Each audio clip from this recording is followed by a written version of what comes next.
What's up, guys? It's Feeve Chief here, and welcome back to another FC26 video. Today, we are going to be diving into the pitch notes that EA released regarding gameplay responsiveness in FC26, where they go a lot into things like button delay, server issues, high ping, and how they're going to be helping resolving these for FC26 to make the gameplay feel as responsive as possible. So let's go ahead and dive into these pitch notes. They kind of start off with what the issue is, how they're going into solving it, and what it's going to look like in FC26. So, understanding delay here, they kind of start off with talking about button delay, what they've been testing, and how they're going to solve it. So, delay can stem from various sources here, and they've gone into a few different ways of looking at it here. So heading into FC26, we set our focus on testing directly with FC Design Council members, FC Pro players, members of our community, and members of our internal teams. If you don't know what the Design Council is or how they're communicating with these people, make sure to check out my last video on the FC feedback portal. It has some really interesting stuff on how they're going to kind of let us co-create the game via content creators, pro players throughout FC26. It's super, super exciting, but they essentially just go into how they've been meeting directly with these people and testing input delay, both remotely and in their office. So we've also been testing responsiveness with members of our design council remotely. So not just within their EA office, where likely connection's going to be best. They're wired straight to the servers. They're actually going to these people's homes and their setups to see exactly what delay looks like. And while all of this has been happening, we've been running regular tests with a dedicated internal team of core players across our QV and development teams to feedback on responsiveness problems. So let's get into exactly what they found out here. So FC players are really good at detecting even the smallest delay issues. Delays of even one frame can result in a noticeably unresponsive experience. When diving into the details, we've noticed players experience delay in significantly different ways. So it's not just one overarching issue. There's a lot of things that go into this. What you refer to as delay can be experienced in both offline and online play in most cases. So it's not just a server issue, just a ping problem, because you can have this in offline modes as well, is what they're saying here. When playing with a good connection quality or an offline play, these are the main reasons that can create a sense of gameplay unresponsiveness. Number one is animation selection. And the core pieces of this are variability to create authenticity, context with limited coverage, animation system bugs. And then the second reason is time between button press and when the simulation processes the input. So I think this is the big one that people refer to as button delay and a lot of people's main issue with the game. In poor connection quality conditions, there are many more variables that could create unresponsive gameplay. The most common ones include. So these right here are the two that just occur whether you're online or offline.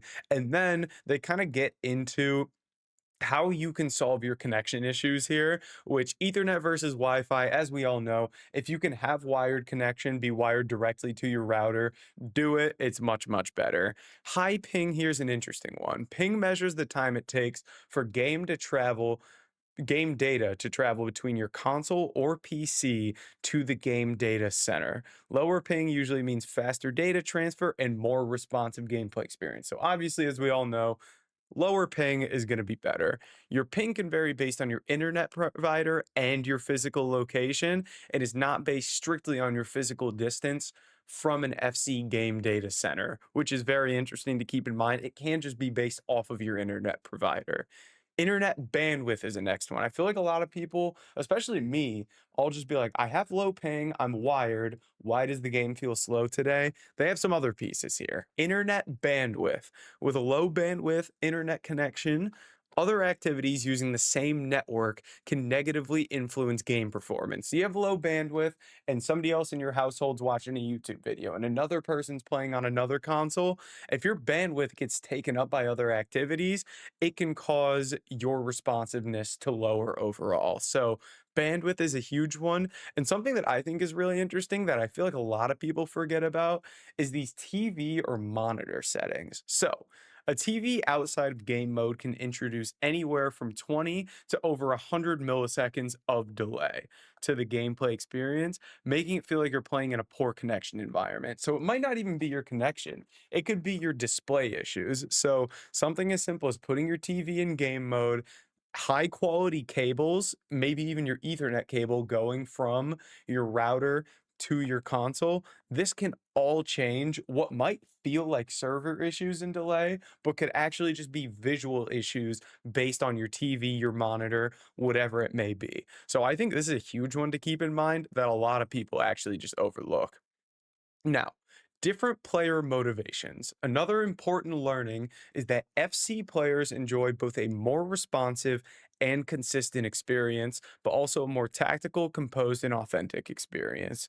We've tried to balance a single gameplay experience for both types of motivations in the past, but based on your feedback, we've decided to tailor the experience separately. So, this kind of moves away from the actual internet connection stuff and what they're going to be changing in FC26 to make the game more responsive.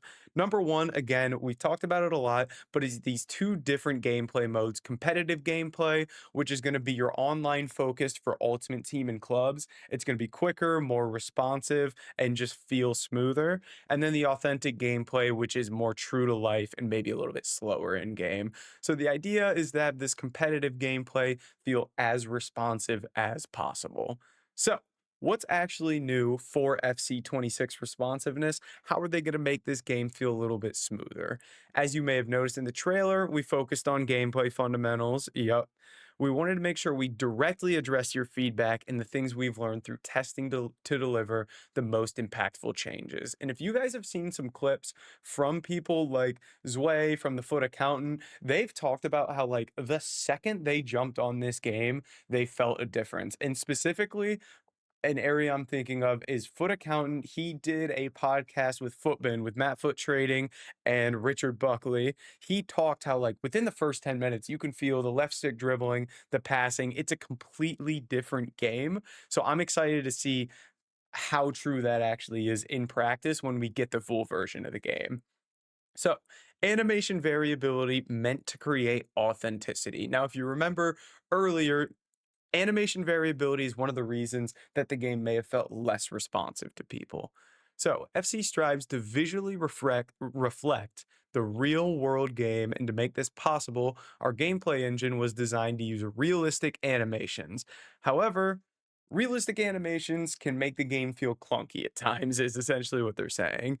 In summary, our gameplay engine, there's variety and no play is the same. This is to create a seamless and authentic experience.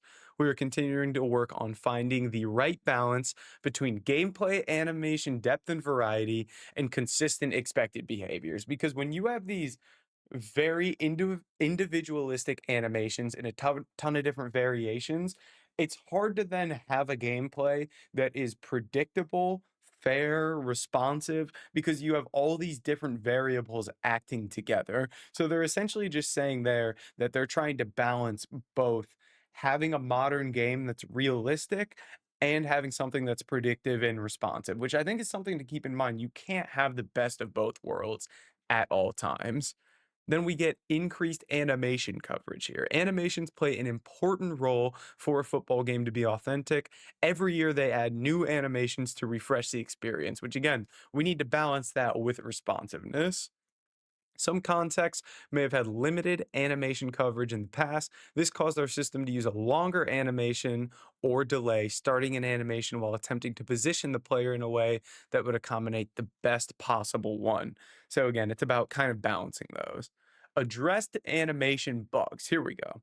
This is something that could be interesting. In some cases, the systems that decided what animation should play and experience bugs. There are arguably the most complicated systems in a gameplay engine, since they need to solve every combination of player requests with the available animations while keeping the high quality visuals. Okay, so again, it's just a lot about balancing those, is what they're saying. Time between button press and when our simulation processes the input. This is button delay. This is the big one everybody's interested in. We looked closely at every stage of the input processing system and identified a few opportunities to improve our input latency. We were able to improve input latency by 1 frame in some cases of first time passes and shot requests. Again, this is something that Foot Accountant talked about early on. He felt that like the shooting, it was more responsive, the passing was quicker, and something that was actually mentioned, I believe, in the gameplay deep dive was that like if you're shooting, maybe you're closer to the goal, your player may actually take like a smaller windup when they're shooting because they recognize that you're trying to get that shot off quicker and you don't need that type of power. So that's something that I really, really like. We improved our input systems with the aim of ensuring that all inputs are processed immediately. That would be fantastic. We also improved the responsiveness of the on screen player switch indicator visual feedback, giving the user more immediate feedback on which player they are controlling and allowing for more responsiveness reactions to the play. So the little triangle above your player showing who you're controlling will switch much quicker. And they're going to share more in the gameplay deep dive, which will be live on July 22nd. We already saw that. I'm kind of circling back around to these pitch notes. What's next? We got all the upcoming deep dives and community feedback there. So that takes us to the end of those pitch notes. I think this gives us a lot of insight into like the problems that they're facing, what we can do on our end to solve it and what they're trying to do on their end to figure out how to make it as responsive as possible. I think this is something where there's never going to be like a game where it just clicks and it's perfect, but getting closer and closer, making it better with the feedback that they get from the design council, from the pro players, and from everybody in, say, the feedback portal is huge. But guys, that's gonna be it for this video. Let me know what you think in the comments about all of this, and I will catch you in the next one.